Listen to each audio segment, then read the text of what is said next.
Hello hi అండి, welcome back to our channel. అందరికీ కూడా నమస్తే అండి. అందరు ఎలా ఉన్నారు, బాగున్నారా? సో నేనైతే చాలా బాగున్నాను ఫ్రెండ్స్. మీలో ఎవరైనా మన ఛానల్ కనుక ఫస్ట్ టైం చూసినట్లయితే ప్లీజ్ అని నా ఛానల్ తప్పకుండా సబ్స్క్రైబ్ చేసుకొని నా వీడియోస్ చూడడానికి అయితే ట్రై చేయండి. సో ఈరోజు వీడియో ఏంటంటే, టాపిక్ ఏంటంటే, నేను నా యూట్యూబ్ జర్నీ గురించి అయితే మీతో షేర్ చేసుకోబోతున్నాను ఫ్రెండ్స్. సో కొన్ని టిప్స్ కూడా అంటే నాకు తెలిసినవి అయితే మీతో షేర్ చేసుకుంటాను. సో ఏంటంటే, నేను ఛానల్ ఎప్పుడు పెట్టాను ఏంటి అనేది అయితే ఫస్ట్ మీతో అయితే చెప్తానండి. నేనైతే 2020లో స్టార్ట్ చేశానండి. 2020 జనవరిలో ఏమో ఫస్ట్ అయితే ఒక ఛానల్ పెట్టానండి, దివ్య గ్యాలరీ అనేసి ఒక ఛానల్ అయితే పెట్టాను. పెట్టాక ఒక 1.5 ఇయర్ వరకు కూడా ఆ ఛానల్ నేను కొంచెం రన్ చేశానమాట. చేశాను కానీ బట్ ఎందుకో వ్యూస్ రాలేదండి. కాకుంటే యూట్యూబ్లో సక్సెస్ అవ్వాలంటే మాత్రం మెయిన్ ఖచ్చితంగా మనకి తొందరపడతనం అయితే పనికిరాదండి. ఓపిక ఎక్కువగా ఉండాలి. సో పేషెన్స్ అనేది చాలా ఎక్కువగా ఉండాలన్నమాట. ఏంటంటే మనం పెట్టగానే మనకి వ్యూస్ వచ్చేయాలి, మనీ రావాలి అని అనుకుంటే మాత్రం అది అసలు జరగని పని అండి. అంటే సెలబ్రిటీస్ అంటే వీళ్ళు ఉంటారు కదండి, మూవీల్లో ఉండేవాళ్ళు, వాళ్ళకైతే తొందరగా అంటే వాళ్ళనైతే ఎక్కువ లైక్ చేస్తారు కదండి. సో వాళ్ళకి వచ్చే ఛాన్స్ ఉంటుంది. కానీ మామూలు మనలాంటి వాళ్ళకి మాత్రం రావడం అయితే చాలా కష్టము. సో ఇంకా అదన్నమాట. స్టార్ట్ చేశాక నేను ఇంకా 1.5 ఇయర్ అలా చేశానండి. ఇంకా నాకు అసలు వేరే చిరాకు వచ్చేసింది. సో ఇది ఎప్పుడు వస్తుంది, ఈ మోనిటైజేషన్ ఎప్పుడు అవుతుంది, నాకు అసలు ఎప్పుడు మనీ వస్తాయి అనేసి నేను ఇంకా వద్దులే అనేసి, ఇంకా చిన్న పాప అండి, అప్పుడు సంవత్సరం పాప అనమాట. సో ఇక అందువల్ల నేను వదిలేసాను అనమాట. కొన్ని రోజులు అయితే తీసేసి ఇక ఈ ఛానల్ ఏదో మనకి సెట్ అవ్వట్లేదు అనేసి 4000 వాచ్ అవర్స్ అంటే అది ఎప్పుడు వస్తుంది అసలు అనేసి, ఇప్పుడు 1K సబ్స్క్రైబర్స్ అంటే తొందరగానే అవుతుంది కదండి. అంటే మెల్లిగా షార్ట్ చేసుకుంటూ ఉంటే 4000 అయ్యేలోపు 1K అనేది తెచ్చుకోవచ్చు. కాకపోతే 4000 అవర్స్ అనేది చాలా కష్టం కాబట్టి ఇంకా నాకైతే కొంచెం మధ్యలో డిసప్పాయింట్ అయిపోయి, ఇంకా పిల్లలు చిన్నగా ఉన్నారు, అది చూసుకోవడం ఇది చూసుకోవడం. మరి నాకు మెయిన్ ఏంటంటే, నేను ఓన్లీ వ్లాగ్సే చేసేదానండి. ఇంకా నాకు వేరే ఏమీ కూడా రాదనమాట. సో అందువల్ల ఇంకా తీసేసారనమాట. కాకుంటే అందులో నాకు బాగానే వచ్చారండి, 800 వరకు ఏమో సబ్స్క్రైబర్స్ వచ్చారు. సో ఇంకా నేను ఆ తర్వాత ఏం చేశానంటే, వద్దులే అనేసి ఇంకా లైట్ తీసుకున్నాను అనమాట. సో నేను అప్పుడే ఓపికగా ఉండి మంచిగా వీడియోస్ పెట్టుకుంటూ ఉండేదంటే ఈ పాటికి సక్సెస్ అయిపోయేదాన్నేమో. మళ్ళీ అప్పుడు ఎక్కువ కాంపిటీషన్ అయితే లేదండి. ఈ వ్లాగ్స్ అంటే కుకింగ్ ఇవి ఉండే, కానీ వ్లాగ్స్ అయితే వీటిలో అయితే ఇంతమంది లేకుండే అనమాట. ఇంత కాంపిటీషన్ లేకుండే. నేను అప్పుడు ఓపికగా చేసుకొని ఉండుంటే ఈ పాటికి సక్సెస్ అయిపోయేదాన్నేమో. మేబీ కనీసం 4000 అవర్స్ అయినా కంప్లీట్ అయ్యేవేమో అని అనిపిస్తుంది అనమాట. ఇంకా ఆ తర్వాత అయితే మళ్ళీ 2021లోనో ఏమో మళ్ళీ స్టార్ట్ చేశానండి. ఇప్పుడు ఇదన్నమాట, తెలుగు అమ్మాయి దివ్య అనేసి. 22లోనే ఎప్పుడు స్టార్ట్ చేశానండి. అందులో మళ్ళీ ఒక 1 ఇయర్ కంటిన్యూ చేసిన, మళ్ళీ రావట్లేదు. మళ్ళీ నేను చేసిన మిస్టేక్ ఏంటంటే, మనం ఎన్ని వీడియోస్ పెట్టినా కూడా ఏదో ఒక వీడియో అయితే ఖచ్చితంగా వైరల్ అవుతుందండి. అది మాత్రం ఖచ్చితంగా నిజం అన్నమాట. సో నేను ఏంటంటే 400 వరకే సబ్స్క్రైబర్స్ అయితే వచ్చారండి. ఇది నేను ఇక పెడుతూనే ఉన్నా. ఇంకా తర్వాత అయితే ఒక జొన్న రొట్టె వీడియో అనేది, జొన్న రొట్టె కోసం అయితే ఎలా చేయాలనేది నేను ఒక చిన్నగా వీడియో అయితే చేశానండి. ఒక 5-6 మినిట్స్ ఉంటుంది. సో ఆ వీడియో చేశాను.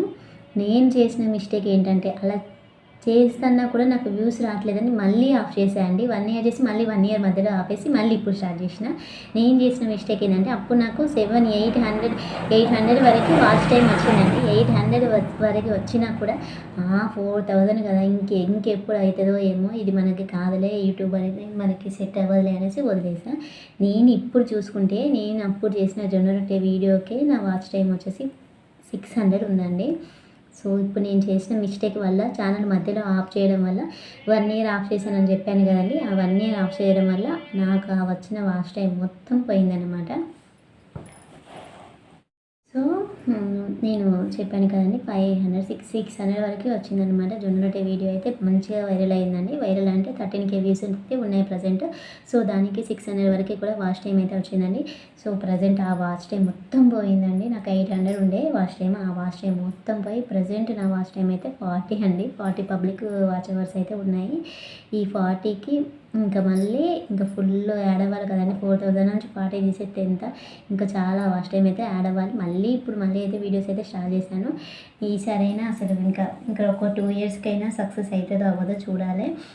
అదే అండి, నేను చేసిన మిస్టేక్ వల్ల నా వాచ్ టైం అయితే మొత్తం పోయింది. సో మీరు ఎవరైనా యూట్యూబ్ స్టార్ట్ చేయాలి అనుకుంటే మాత్రం దయచేసి నా సజెషన్ ఒక్కటే అండి, మీరు కంటిన్యూగా వీడియోస్ అయితే పెట్టండి. ఖచ్చితంగా ఏదో ఒక వీడియో అయితే వైరల్ అవుతుంది. ఏదో ఒక వీడియో అయితే ఖచ్చితంగా వైరల్ అవుతుందండి. సో మనం ఏంటంటే పెట్టగానే అయితే వ్యూస్ రావు, పెట్టగానే మనీ అయితే రాదండి. మనమే కొంచెం ఓపికగా వీడియోస్ అయితే పెడుతూ ఉండాలి. మరి నాకు తెలిసిన టిప్ ఏంటంటే, కొంతమంది అయితే ఇలా చెప్పచ్చో చెప్పకూడదో నాకు తెలియదండి.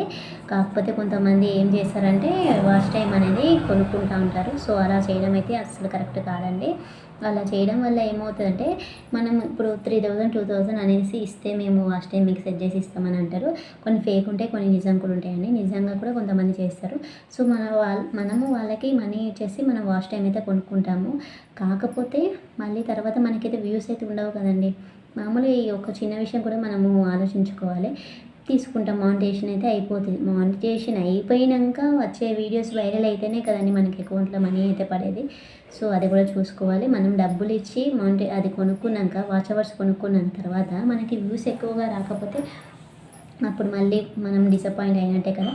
సో అలా కొనుక్కోకుండా మనం ఓన్గా మన జెన్యూన్గా మనమైతే వీడియోస్ చేయడానికి అయితే ట్రై చేయాలండి. మళ్ళీ చిన్న టిప్ ఏంటంటే, మనము వేరే ఈమెయిల్ ఐడి నుంచి కూడా మన వీడియోస్ అయితే చూడొచ్చు. అంటే వేరే మొబైల్లో చూసుకోవడం వల్ల కూడా కొంచెం వాచ్ టైం అయితే యాడ్ అవుతుంది. సో లైవ్ ఇవన్నీ నాకు తెలుసా అండి, కాకపోతే నాకే కొంచెం ఓపిక లేక నేనైతే మధ్యలో ఆఫ్ చేశాను అనమాట. సో ప్రజెంట్ అయితే సెకండ్ ఛానల్ అయితే రన్ చేస్తున్నాను. ఒక 10 అవర్స్ అలా వచ్చాయి అంతే. ప్రజెంట్ అయితే నా వాచ్ టైం అయితే 50 అండి. 50 అంటే ఇంకా ఎప్పుడు వాచ్ టైం అయ్యేదో కూడా తెలియదు. సో చేస్తూ ఉండాలి, ట్రై చేయాలి ఈసారి అయితే గట్టిగానైతే అనుకుంటున్నాను. అండ్ ఇంకా మ్యూజిక్ అయితే యూట్యూబ్ మ్యూజిక్ అయితే పెడతానండి నేను ఎక్కువగా షార్ట్ వీడియోస్కి. సో అదన్నమాట, షార్ట్ వీడియోస్కి అయితే అలా పెడతాను. ఏదైనా కూడా మన ఓన్ కంటెంట్ అండి. మళ్ళీ ఇంకా ఏంటంటే, మాకు అది చేస్తే ఇది వస్తుంది, ఈ సెట్టింగ్ ఆన్ చేసుకోండి అంటారు టెక్ ఛానల్స్ కొంతమంది. దయచేసి కూడా అవన్నీ ఫేక్ అండి. నాకు యూట్యూబ్ గురించి చాలా వరకు కొంచెం అయితే నాలెడ్జ్ ఉందండి. దయచేసి అలా ఎవ్వరు చేసుకోకండి. మన అదృష్టం ఎప్పుడు బాగుంటే మనం అప్పుడే సక్సెస్ అవుతామండి. అది ఆన్ చేసుకోగానే ఇది ఆన్ చేసుకోగానే మాత్రం వ్యూస్ అస్సలు రావండి. వాళ్ళు ఏదో వాళ్ళ వ్యూస్ కోసం, వాళ్ళు కొంచెం మనీ ఏం చేసుకోవడం కోసం అలాంటి టిప్స్ అయితే చెప్తారు. దయచేసి అలాంటివి ఫాలో అవ్వకండి. యూట్యూబ్ కమ్యూనిటీ గైడ్లైన్స్కి వ్యతిరేకంగా మనం ఏదైనా చేస్తే మాత్రం ఛానల్కే మళ్ళీ ప్రాబ్లం అవుతుంది అనమాట. మళ్ళీ ఫస్ట్ నుంచి మనం చేయాల్సి వస్తుంది. సో ఇలాంటివి ఏవి చేయకండి. మన జెన్యూన్గా మనం లాంగ్ వీడియోస్, షార్ట్స్ అయితే షార్ట్స్ ఏదో ఒకటి చేసుకొని మనం జెన్యూన్గా ఒక 4-5 సంవత్సరాల వరకైనా క్లిక్ అయినా ఏం కాదు. కాకుండా వీడియోస్ చేయండి. వీడియోస్ చేయకుండా మనం సంవత్సరం ఆఫ్ చేసి మళ్ళీ 2 సంవత్సరాలు అంటే నాలాగా ఆఫ్ చేసి మనం వీడియో చేస్తే మనకు అప్పుడు ఒక 500 1000 వాచ్ టైం ఉందనుకో, ఈ 2 సంవత్సరాల్లో మనం వీడియోలు పెట్టలేదు కాబట్టి అది మొత్తం పోతుంది అన్నమాట. సో మళ్ళీ అంటే సబ్స్క్రైబర్స్ అలానే ఉంటారు కానీ వాచ్ టైం అయితే పోతుంది. అందరికీ ఏమో మరి, నాకు తెలిసినంత వరకు అయితే పోతుందండి. నాదైతే అలానే పోయిందనమాట. సో అదనమాట నాకు తెలిసిన కొన్ని చిన్న టిప్స్ అయితే మీతో అయితే షేర్ చేసుకుంటున్నాను. అండ్ ఇంకా లైవ్ చేయడం వల్ల కూడా బాగుంటుంది. కాకుంటే లైవ్లో కొంచెం బ్యాడ్ కామెంట్స్ అలా వస్తాయండి. సో అందువల్ల నేనైతే లైవ్స్ అయితే చేయడం లేదు. సో చేస్తే ఒక 10 మినిట్స్ అలా చేద్దామని అనుకుంటున్నాను డైలీ. వాచ్ టైం కోసమే ఎక్కువసేపు చేయకుండా. అంతకుముందు ఒక 1 అవర్ 2 అవర్స్ అలా చేసేదానండి. కొంచెం అందులో బ్యాడ్ కామెంట్స్ వస్తాయని భయానికి ఇంకా మా ఇంట్లో కూడా ఒప్పుకోవట్లేదు అనమాట. సో అందువల్ల చేయడం లేదు. డైలీ ఒక 10 మినిట్స్ అయినా చేద్దామా మరి అనేసి అయితే అనుకుంటున్నాను. సో చూడాలి ఎవరైనా లైవ్కి వస్తారో లేదో చూడాలి, చూసి చేద్దామనేసి అయితే అనుకుంటున్నాను. సో ఇదండి నా యూట్యూబ్ జర్నీ అయితే. సో ఇలా సాగిపోతూ ఉందన్నమాట. సో ఇంకా నాకు చెప్పాను కదండి, ఇంకా ఒక వ్లాగ్స్ ఇవే తెలుసు అండి. ఇంకా వేరే ఏమి కూడా నాకు అంతగా వీటి మీద కూడా నాలెడ్జ్ లేదనమాట. ఏమంటే కొంచెం మనం ఫ్యామిలీకి సపోర్ట్గా ఉండాలి. మనం కూడా బయటికి వెళ్ళకుండా కొంచెం ఇంట్లో ఉండి ఎంతో కొంత మనీ ఏం చేసుకోవాలి, మంత్లీ ఒక 10,000 అయినా ఏం చేసుకోవాలి అనేది మాత్రమే నా కోరిక అండి. దానికోసమే నేనైతే ట్రై చేస్తున్నాను. బట్ నాకైతే అసలు తెలియదు అనమాట, ఎప్పుడు క్లిక్ అయిందని కూడా తెలియదు. ఇంకా ఇంకొంచెం ఒక రకం అన్నమాట, పెట్టగానే వచ్చేయాలి ఈ టైప్ అనమాట. సో అందువల్ల కూడా నాకు రావట్లేదు. మెయిన్ అంతే అండి, ఓపికగా చేసుకుంటే మాత్రం ఖచ్చితంగా సక్సెస్ అవుతాము. సో ఇదండి నాకు తెలిసిన యూట్యూబ్ గురించి, నా యూట్యూబ్ జర్నీ, నాకు తెలిసిన కొన్ని విషయాలైతే మీతో షేర్ చేసుకున్నాను. సో ఇదండి వాళ్ళ వీడియో అయితే. నా వీడియో కనుక నచ్చినట్లయితే తప్పకుండా like, share and subscribe friends. Thank you for watching friends. Bye అండి. నమస్తే.